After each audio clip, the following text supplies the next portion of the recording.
É um prazer estar aqui com vocês.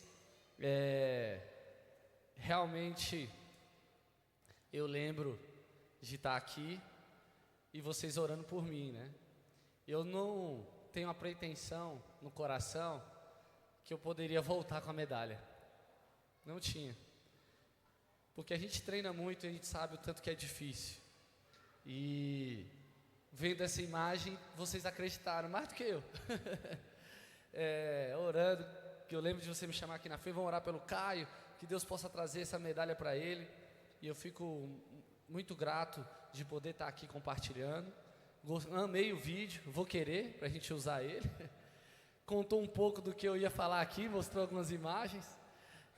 Mas eu estou muito emocionado, porque depois dessa Olimpíada, nossa vida tem ficado muito agitada, mas todas as reportagens que nós fizemos, entrevistas, a gente não pode falar do real amor de Deus, né? As pessoas cortam, né, quando a gente explica, e aqui hoje eu posso contar um pouco da minha vida, da minha trajetória, e o que Deus fez na minha caminhada. Amém? Então, antes de ler a palavra, eu queria quebrar o protocolo um pouco, para a gente ficar um pouco mais descontraído. Eu queria saber se tinha algum corajoso aí para vir aqui, pode ser aqui embaixo, para aprender a fazer a marcha atlética comigo. Corajoso ou corajosa? Eu não sei se tem espaço para dois, mas fechou? Já chegou? Da outra vez não foi você não, né?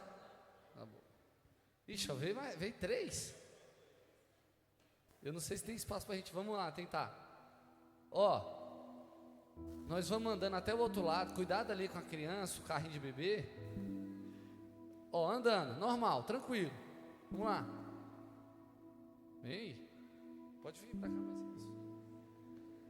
Quando a gente anda, a gente não movimenta o braço. Então, na marcha atlética, a gente deixa o braço mais ou menos a 90 graus. E quando anda, mexe o braço. Então a gente vai andar até o outro lado, mexendo o braço também. Combinado? Não é para ficar igual um robô, não. Vai, agora. Cadê a torcida aí? Ajuda. Aí. Vamos lá, vamos chegar nessa parte. Ele perguntou para mim se tem a reboladinha. Calma. Agora vamos fazer isso de forma rápida. Beleza? Vai. Mais rápido, vamos lá, vai. Aí. Não, salva de palma aí pros corajosos aqui. Olha aí, gente, isso aí é a marcha atlética. Essa prova, ela tem umas regras para que evite que o atleta corra. Então, por isso que nessa regra, vou falar uma regra. A primeira é: eu não posso tirar os dois pés ao mesmo tempo do chão. Então eu não tenho aquele salto que a corrida tem. Quando um entra, que o outro pode sair. E a reboladinha veio por causa da segunda regra. Meu primeiro contato com o solo, aqui encostei o pé no chão, essa perna tem que estar esticada. E aí, para eu trazer meu corpo para frente, como eu não dobro o joelho igual na corrida, eu tenho que vir lateralmente. E aí parece que está rebolando, mas na verdade quem faz muito isso perde tempo. E a gente faz isso aí, chama marcha, é sinônimo de caminhada. Então todo mundo anda assim, todo mundo. Por isso que me pergunta: Caio, você fica com os quadris doloridos? Não fico, porque é natural do corpo. Mas como a gente faz isso muito rápido, 18, 17, e geralmente a prova inteira é 16 km por hora, aí vocês veem com evidência. Por isso que eu falei para ele: vamos fazer rápido que vai ver. Então, essa é a marcha atlética. Obrigado aí pela participação. Amém?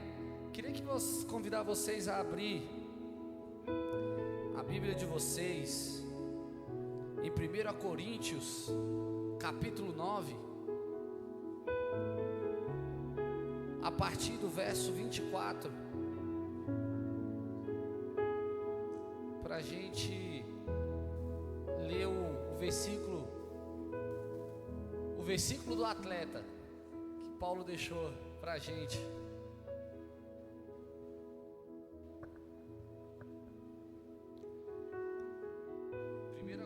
1 Coríntios capítulo 9, versículo 24. Posso ler? Vocês não sabem que de todos os que correm no estádio, apenas um leva o prêmio? Corram de tal modo que alcancem um prêmio. Todos os que competem nos jogos se submetem a um treinamento rigoroso para obter uma coroa que logo perece, mas nós o fazemos para ganhar uma coroa que dura para sempre. Sendo assim, não corro como quem corre sem alvo, e não luto como quem esmurra o ar, mas esmurro meu corpo e faço dele meu escravo, para que depois de ter pregado aos outros, eu mesmo não venha a ser reprovado. Amém? Fazer uma oração rápida. Senhor, obrigado por essa oportunidade de estarmos aqui na Tua presença, ouvindo da Tua palavra, Senhor. Guie-nos, Senhor, abre o nosso coração para o que o Senhor tem para nos falar hoje, em nome de Jesus, amém. Irmãos, eu adoro esse versículo, porque Paulo nos dá o privilégio de citar os atletas, de citar os Jogos Olímpicos, né? Porque eu acho que ele já quebra um pouco aí, porque o pessoal fala, Jogos Olímpicos é coisa de Atenas, Olimpo, dos deuses, e ele usa aquilo como analogia, né? Porque naquela época eram os Jogos Olímpicos da época antiga, e era muito famoso, e ele deve ter observado algum atleta treinando e citou, e eu gosto muito, e eu acho legal da gente fazer hoje. Eu peço desculpa a quem estava no outro culto, algumas coisas vão ser repetitivas, mas eu tenho que contar um pouco da minha história, e eu acho que seria legal a gente fazer uma analogia da vida de um atleta com a vida de um cristão, né? Um atleta de alto rendimento, ele tem as suas exigências, e nós que queremos uma coroa que dura para sempre, também temos algumas exigências para sermos um cristão de alto rendimento, amém? E o primeiro ponto que um atleta tem que saber é se ele tem talento. Tem muita gente que perde tempo porque não tem o talento, e na nossa linguagem cristã, o talento é o chamado, né? Deus sempre tem um chamado para a gente. O meu chamado para a marcha atlética, ela aconteceu, eu acredito, quando ainda era pequenininho. Eu com 1 ano e 1 mês, eu comecei a andar. Com 1 ano e 2 meses, as minhas pernas ficaram totalmente tortas, arqueadas, né? O famoso Genovaro. Eu tive uma síndrome chamada síndrome de Blount, e a imagem está mais compactada, mas era torta assim mesmo. E os médicos, agora melhor aí, olha aí como é que era bem tortinha. Eu tinha 1 ano, quase 2 anos aí, né? Meus pais procuraram vários ortopedistas, e eu cheguei o médico achar que nunca ia resolver, mas nós encontramos um doutor que ele falou assim: eu sei como resolver isso aí. Tem que quebrar a tíbia, a fíbula, cortar em diagonal, deixar o osso bem juntinho, que ele vai crescer reto. E meus pais toparam essa loucura. E aí, tá censurado aí, viu, gente? Fique tranquilo. E aí meus pais toparam para eu fazer essa cirurgia. 6 horas de cirurgia. Só que tinha um desafio. Por que acontece essa síndrome? A nossa perna, ela não cresce simultaneamente. Ela cresce um pedaço aqui primeiro, depois o outro aqui, e vai indo, e eles vão se igualando. O meu, o que aconteceu? Aqui cresceu e aqui não cresceu, e aí deu uma descompensação e a perna vai entortando. Então ele acreditava que quando eu continuasse crescendo, ia entortar de novo. E aí fazia cirurgia, eu ia continuar crescendo, entortava de novo, fazia cirurgia, até eu completar 12 anos e ter a minha maturidade óssea. E aí ele falou: ó, mãe, você vai ter que dar paciência, a vida do Caio vai ser cirurgia nessas pernas. E aí eu fiz a cirurgia no final do ano de 1992. 18 anos depois, nós voltamos nesse doutor, e ele falou assim, ele abriu o prontuário e falou: ó, eu estou aqui desde 1993 esperando o retorno do Caio, o Caio nunca retornou. E aí eu nunca esqueço essa frase. Minha mãe fala: doutor, nós nunca mais voltamos, porque as pernas dele nunca mais entortaram. E eu tenho uma novidade para você: ele é atleta de marcha atlética.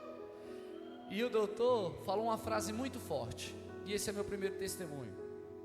Ele fala assim: eu fiz essa cirurgia para você ser no máximo jogador de dominó, você não é atleta.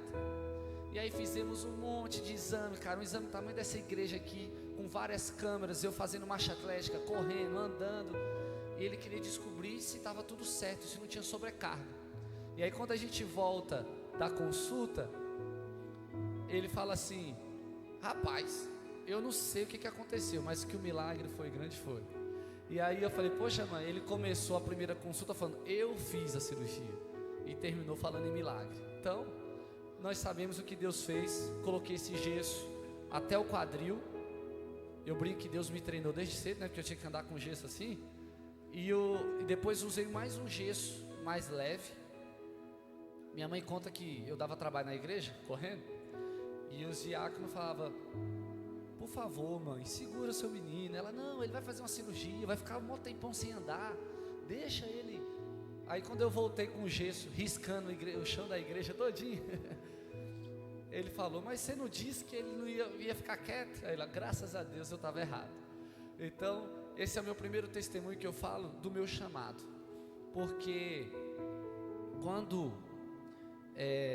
na minha adolescência, um cara que faz 20, 50 quilômetros, são as provas olímpicas até Tóquio, você sabe que o cara tem muita energia, né?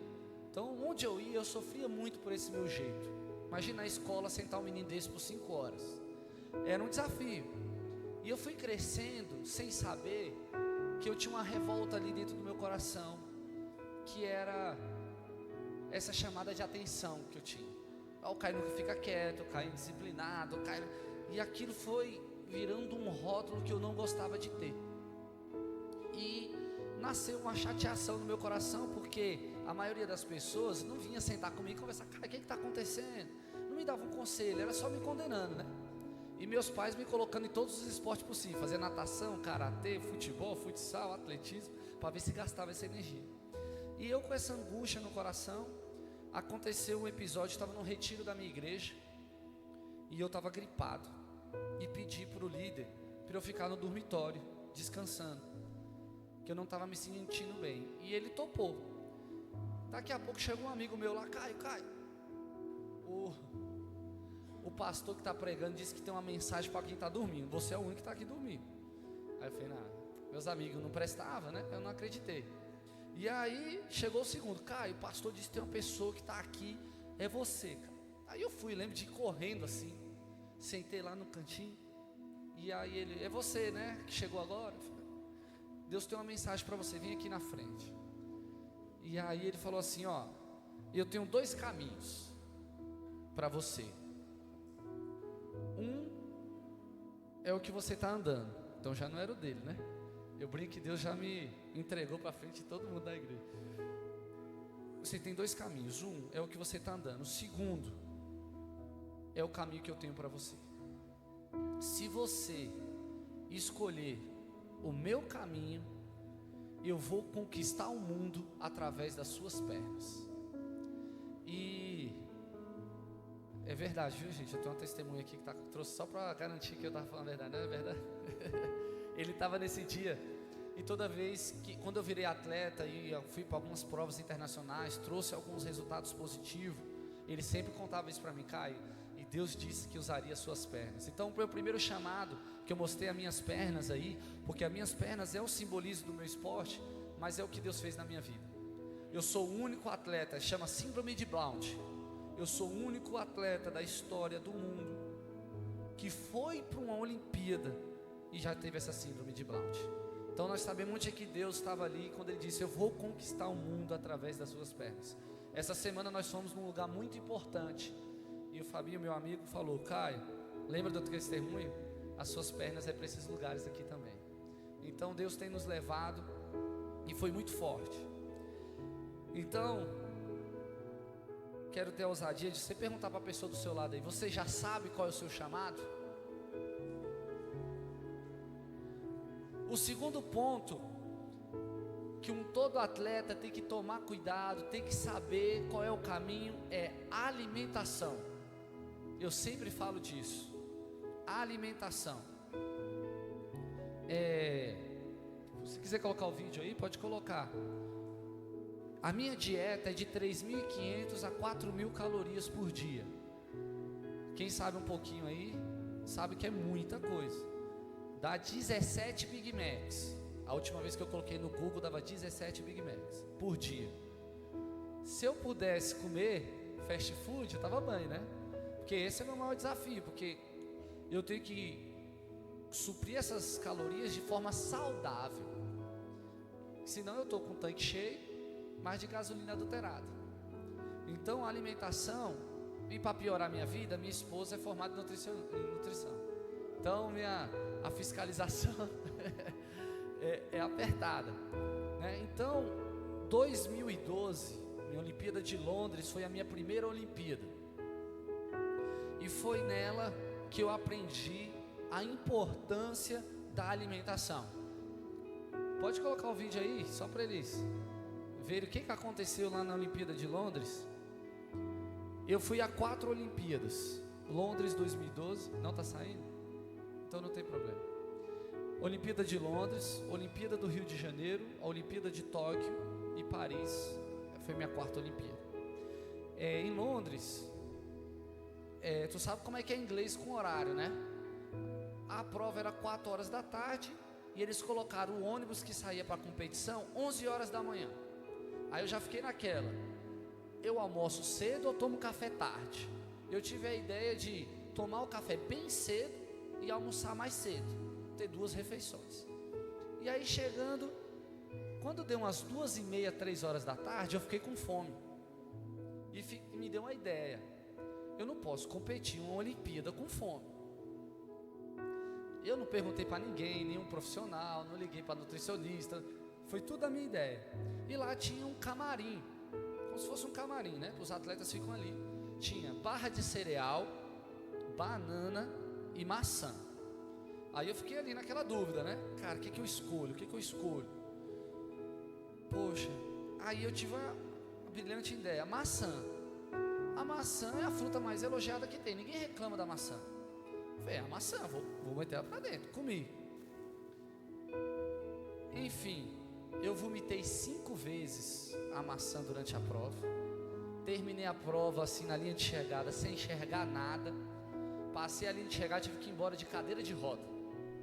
E aí eu brinco sempre que só eu, Adão e Eva e Branca de Neve caindo no conto da maçã, né? Essa maçã. E ali eu aprendi o tão importante era a alimentação.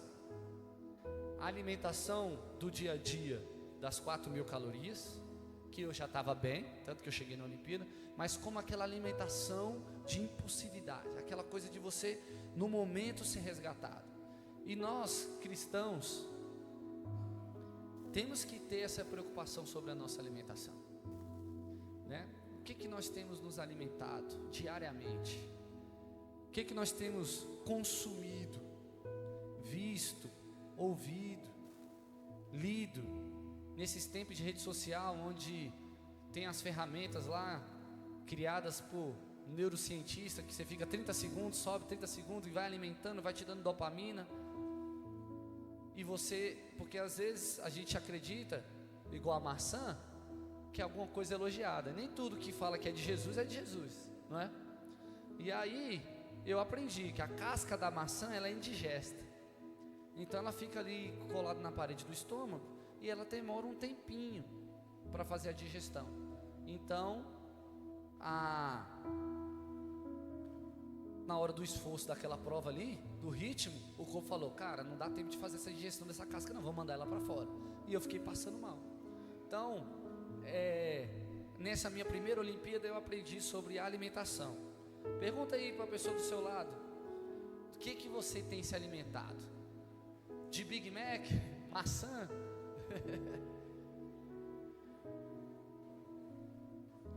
O segundo grande ponto que nós temos que observar como atleta é sobre o adversário. Paulo cita aqui um adversário importantíssimo que o atleta e o cristão tem que conduzir: você mesmo.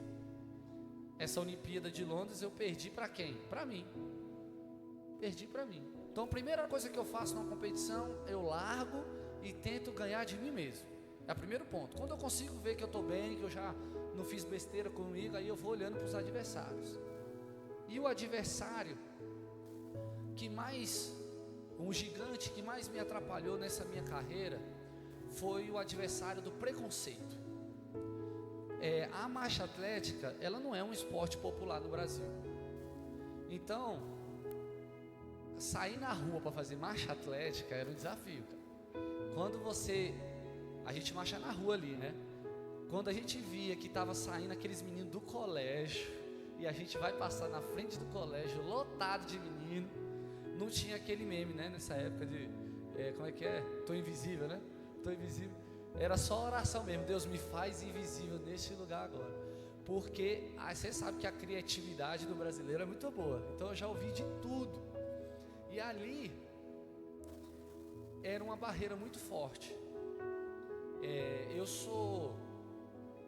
Como é que eu descobri a marcha atlética? Meu pai é professor de educação física, apaixonado pelo atletismo, fundou um clube onde tinha atletas do atletismo, se apaixonou pela atleta, a atleta apaixonou por ele, se casaram e eu nasci. E minha mãe, na minha gravidez, quando ela volta, ela era corredora. Ela volta, não está em forma para fazer uma competição, mas tinha uma competição.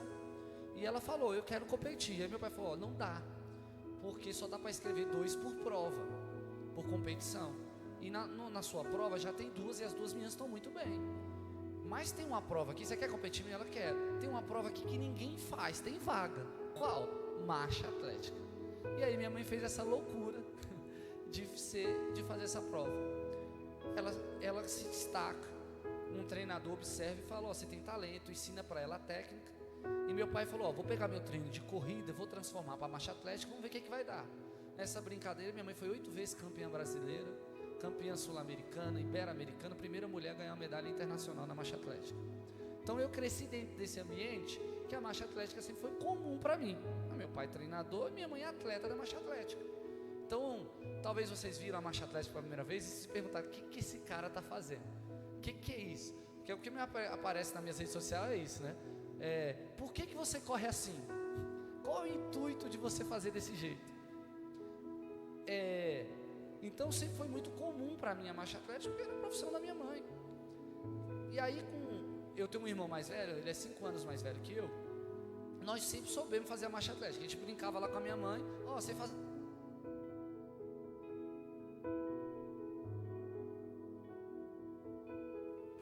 Oi? Aí. Segue.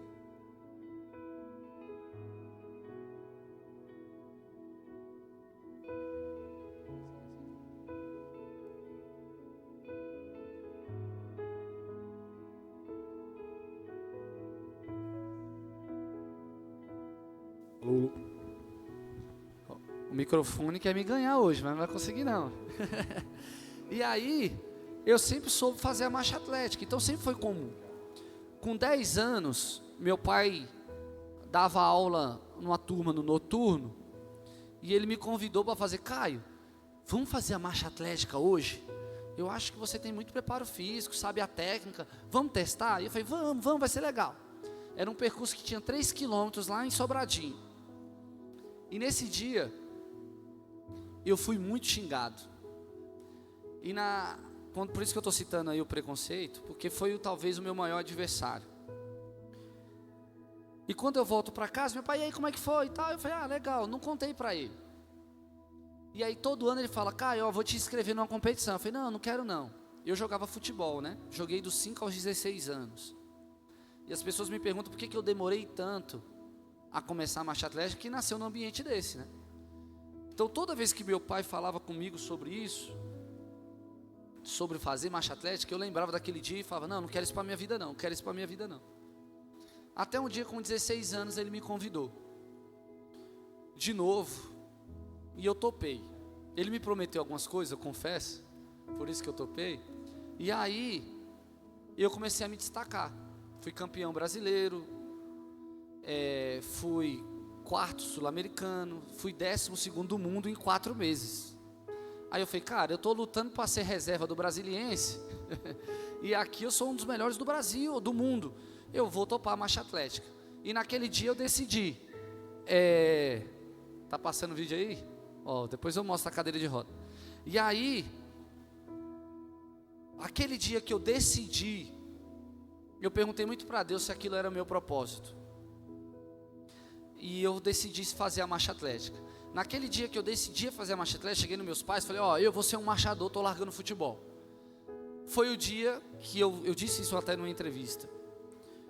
Foi o dia que eu decidi ser xingado, sem que aquilo fosse um problema para mim. Então, toda vez que eu ouvia uma piada, eu estava resolvido. Então, o adversário, às vezes nosso maior adversário, é nós mesmos. Eu tinha que vencer aquele fantasma. E a partir daquele dia não foi um problema para mim. Eu fico feliz porque a Olimpíada do Rio de Janeiro, eu brinco que o som da buzina mudou. Que sempre era um pé e aquele xingamento, clássico.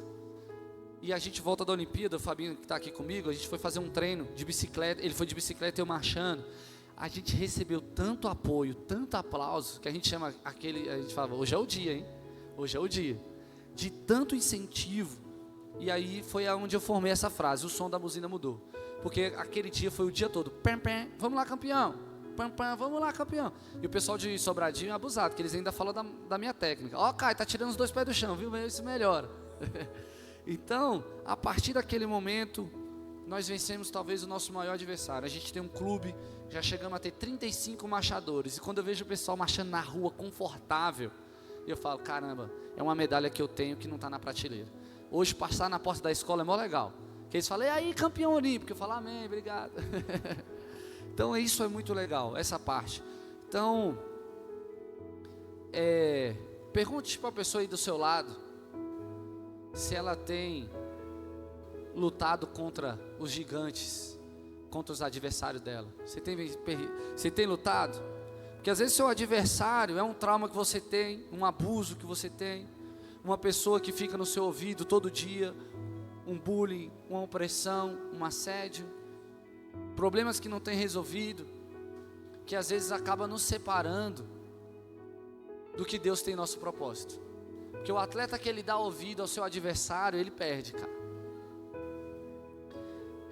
Essa Olimpíada de Londres, eu tive muita dificuldade para classificar para ela. Nós viajamos o mundo inteiro para tentar classificar para ela. E aí nós fomos fazer um trabalho de altitude, subir um lugar que tem menos oxigênio, para que os treinos super difíceis. Quando a gente desce, a gente tem o excesso de oxigênio é tão bom que a gente vai melhor. Então a gente fica numa montanha. Coincidentemente, Brasília, né, Sobradinho, Taguatinga e Ceilândia tem 1.200 metros de altitude. Então é um lugar ótimo, a gente tem menos oxigênio. Então quando a gente vai para o nível do mar, a gente se sente bem. E ali, em 2012, nós fomos para um lugar chamado Serra Nevada, na Espanha, em Granada. E estava nevando. A neve, ela é linda. Daqui 10 minutos você não acha mais não. Porque você fica passando frio. Imagina eu treinar 20, 25 quilômetros e naquele frio, a neve batendo o rosto. Eu não estava passando um momento legal da minha vida. E eu fiz um propósito com Deus de ler a Bíblia e orar todo dia antes do treino. E eu triste, cara, não conseguia. Toda a prova que eu fui para algumas competições tentar o índice para a Olimpíada, não conseguia. Eu lembro de fazer uma última volta assim, não conseguindo, meio chorando. Um equatoriano falou assim: Caio, calma, na Olimpíada do Rio de Janeiro você vai. Eu falei, não, mas eu quero ir agora. E eu triste. E aí naquela montanha, Deus falou comigo. eu li o versículo, eu estava lendo a palavra um dia antes do treino e tinha um versículo: resplandece a estrela da manhã. Fui para o treino e passando, a gente na marcha atlética, por causa da bebida, a gente não faz tipo assim, vai num lugar, vai até 15 quilômetros, não, a gente fica num circuito fechado ali, porque eu passo, bebe água, volta, passo, bebo água, e ali estava tudo com neve assim no chão, e aquele frio, né, o vento vai batendo assim no rosto, vai rasgando, e nas frestas da árvore passava uma luz e tocava o chão onde tinha, sabe aquela bolinha assim? Onde tinha a neve. E aí passei, vou voltando. No final do treino eu olho para essa fresta, a luz foi derretendo a neve, e o mato cresceu ali, pôde passar. E naquele momento eu entendi que Deus estava falando comigo: aonde eu tocar tem vida, né? Resplandece a estrela da manhã. Então, irmãos, quando vamos falar do nosso adversário, deixa o Senhor tocar na sua vida, deixa a luz dele tocar no seu coração, deixa ele te fortalecer contra o adversário. O meu foi o preconceito, foi os desafios, foi os apoios. Essa Olimpíada, eu falo que foi uma das mais difíceis de classificar, porque, por exemplo, nós fomos para a Espanha tentar fazer a marca, compramos a passagem 12 vezes, aquela coisa toda, e eu fui muito mal na prova, não fiz o índice. E o duro é voltar para casa sem a marca, ainda tem que pagar a passagem, os boletos, né? Então, foi ali tudo o desafio eu brinco que era o pai trocínio, né? Que era meu pai que pagava, acreditando em mim, e às vezes não vem o resultado. O terceiro ponto que eu queria falar com vocês hoje, sobre o atleta, é sobre o treinamento. Eu treino, em média, 20 a 25 quilômetros por dia. O período de base, que é o período que a gente está construindo, por isso que chama período de base, construindo e preparando o corpo, eu chego a fazer 30 quilômetros por dia. E o maior desafio desse treinamento é você fazer isso todo dia, cara. Imagina você acordar todo dia, por isso que eu falo do preconceito, porque imagina você estar ali, segunda de manhã, o treino, 22 quilômetros na planilha, você está no quilômetro 15, aquele sol de Brasília, e um cara te passa xingando, cara. Aí você fala, pô, lidar com isso era muito difícil, mas graças a Deus, Deus tem me apoiado.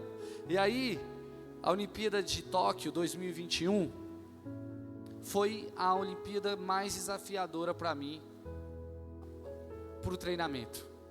Nós tivemos uma pandemia, então eu não podia entrar no estádio, não podia entrar lá no parque. Comecei a pandemia treinando em esteira. Imagina, gente, fazer 20 quilômetros na esteira. Eu colocava uma toalhinha dessa em cima do relógio lá, onde mostra a quilometragem, porque o problema da esteira é que você acha que marchou 1 hora, quando você olha passou 15 minutos. Você fala, não, esteira para mim, como foi desafiante a pandemia. Depois nós começamos a treinar escondido nas áreas rurais, né? Porque a gente tinha que treinar, não dava para fazer tudo na esteira. E aí eu consigo classificar para essa Olimpíada. Chegando lá, um cara no voo, em Tóquio era assim, você pousava no avião, fazia o teste Covid, e a partir disso você fazia teste Covid todos os dias.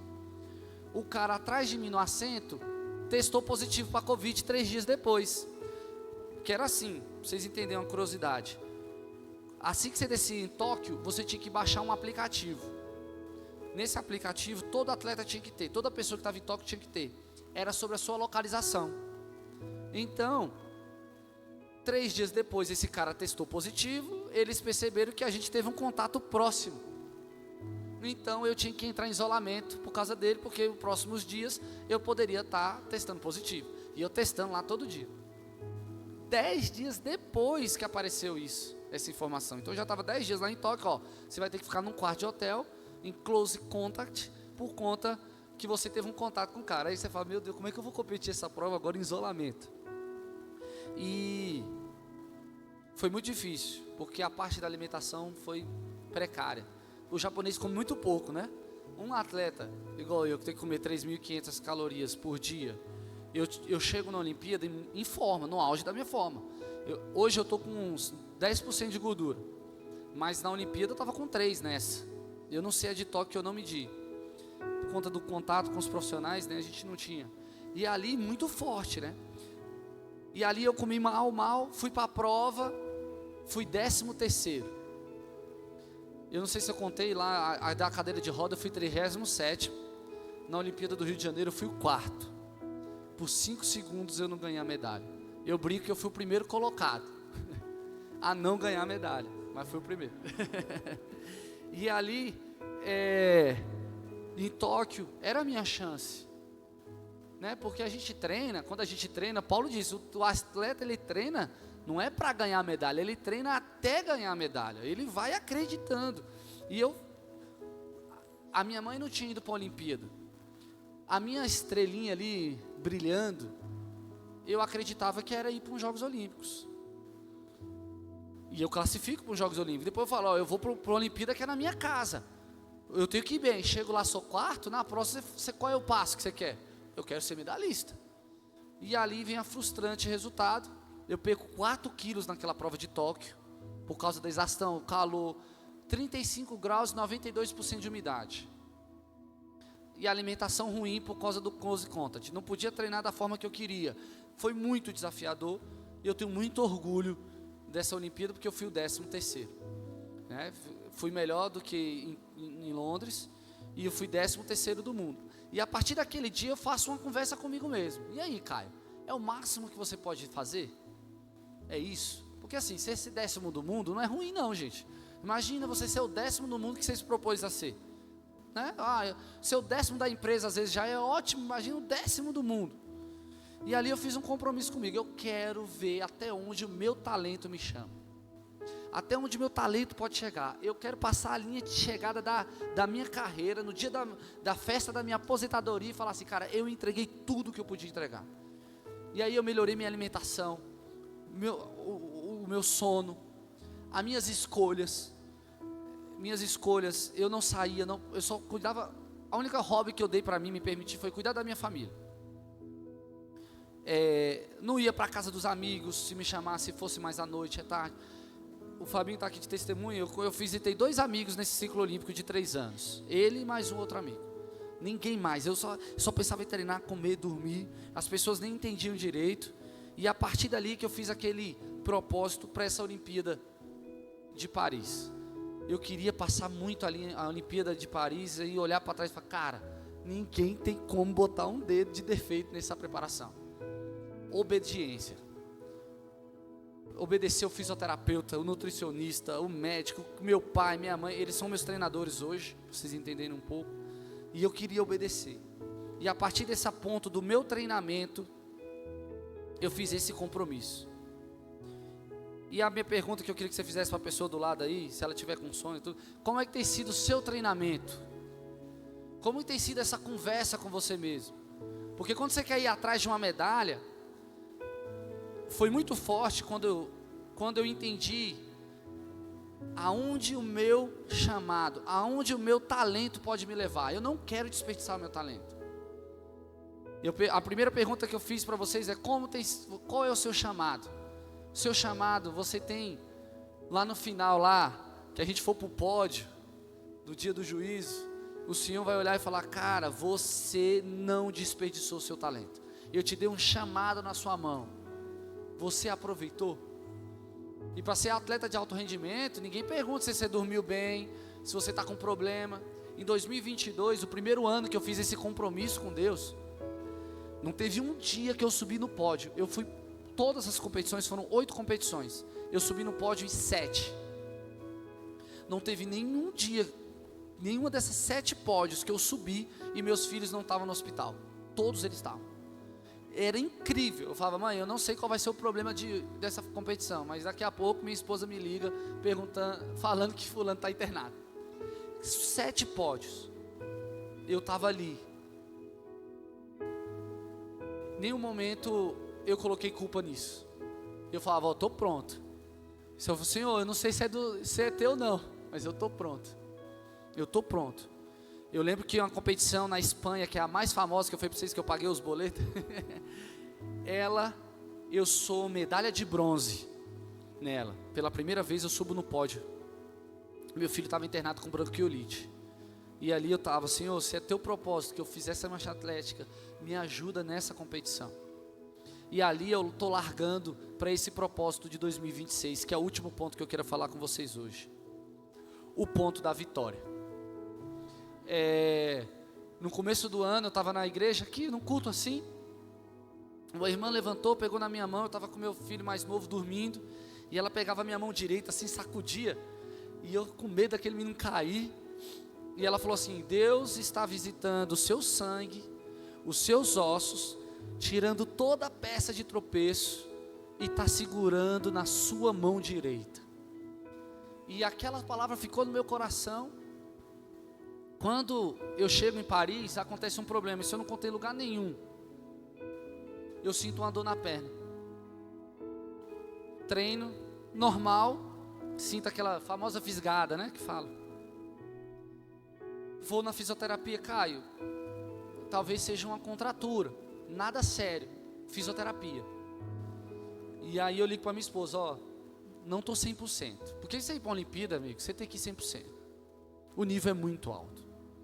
E eu falo para ela, eu não posso chegar a 99% nessa prova, eu tenho que chegar a 100%. E ela me lembrou, lembra quando Deus falou que estava visitando os seus ossos e o seu sangue? Eu acho que hoje é esse dia. Não foi aquele dia, foi hoje. Então, lembra, eu acho que aquela irmã estava falando com você sobre a Olimpíada. Ele está visitando. Então, o primeiro milagre que acontece naquela Olimpíada de Paris, eu vou para aquela prova sem sentir nenhuma dor. Quando as pessoas perguntam, Caio, você largou muito na frente. Alguém assistiu a prova aí? Ouviu alguma coisa? Caio, por que você largou muito na frente? Era um combinado de eu largar naquele ritmo. Eles que saíram um pouco mais lento. Só que foi quando eu larguei e eu não sentia nenhuma dor. Eu fui indo. E eu falei, não tem ninguém do meu lado, cara. Não, mas lembra que eu contei para vocês que a primeira coisa que eu penso é assim, se eu estou vencendo eu mesmo. Se eu não estou perdendo para mim mesmo. Naquele momento eu comecei, hoje é meu dia. O Senhor visitou meu sangue e meus ossos. Eu estou zerado. E durante aquela prova, eu vou ali, aí eu volto para trás, vocês que assistiram. Tudo sob controle. Só que no quilômetro 17, aparece, para vocês entenderem sobre, eu ensinei a regra aqui, né? Se o árbitro achar que você está infringindo uma dessas regras, ele te dá uma falta. No quilômetro 17, eu passo por um quadro, eu tenho um número aqui, né? Meu número 15. Nesse quadro tem um número, 1, 2, 3, 4, 5, 6, 7, até os 50. Eu era o número 15.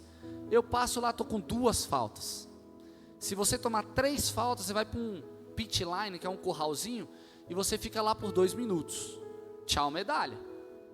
Quando eu olho e falo, 2 faltas, não é possível.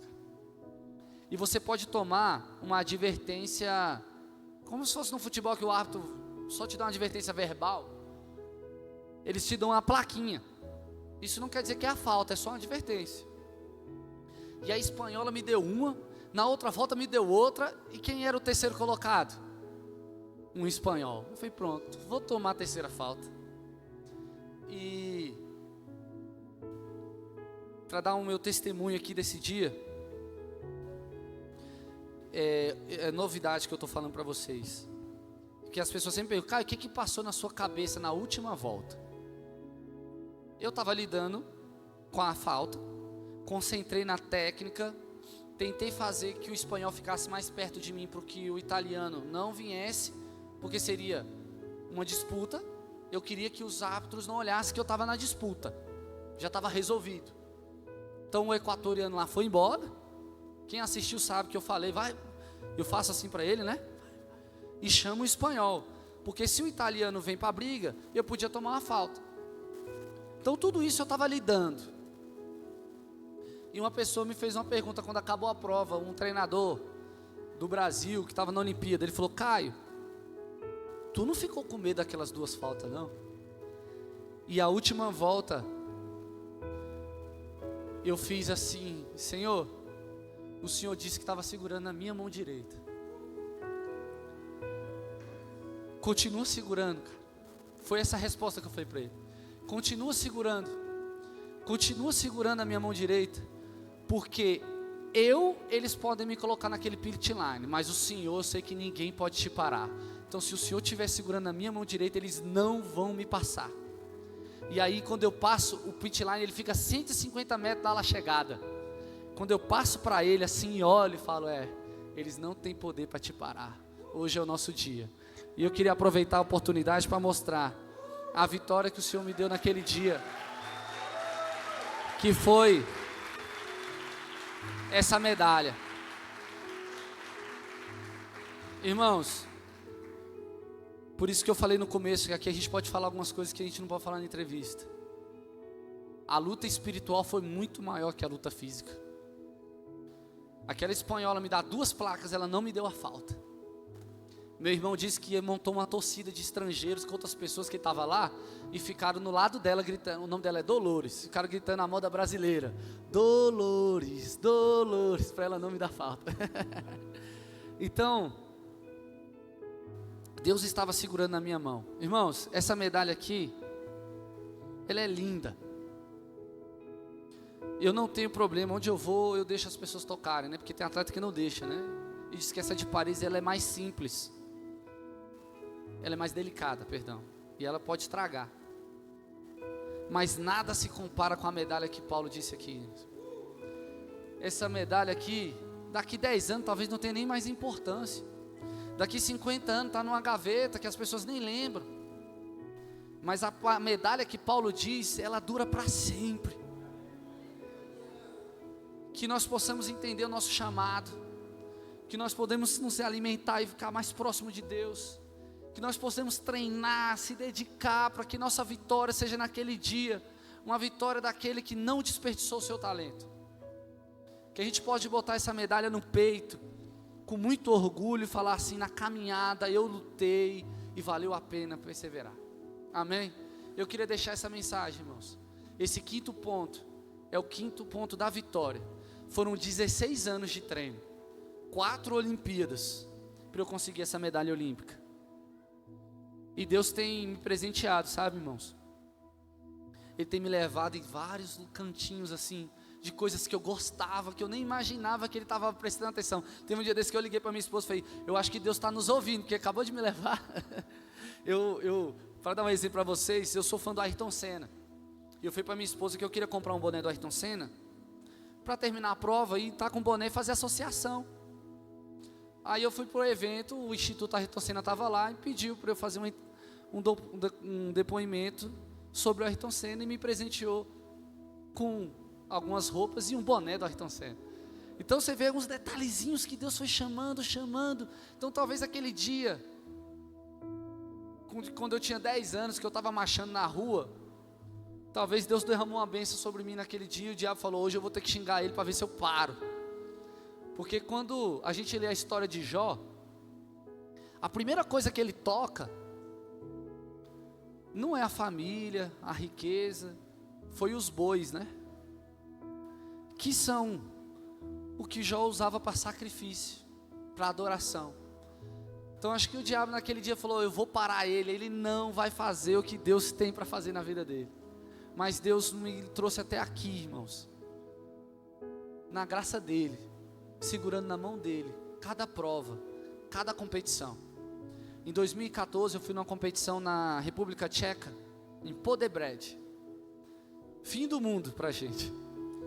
E o organizador da competição pegou nos meus ombros e falou assim, Caio, eu vi uma rodinha de árbitros falando de você, eu acho que eles estão mal intencionados com você, cuidado.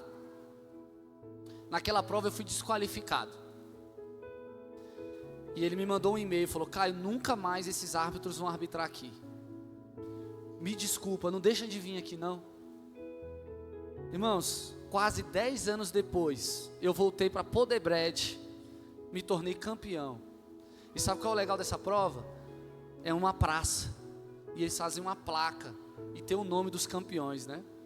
E estava ali, Caio, campeão de 2023, Caio Bonfim, Brasil.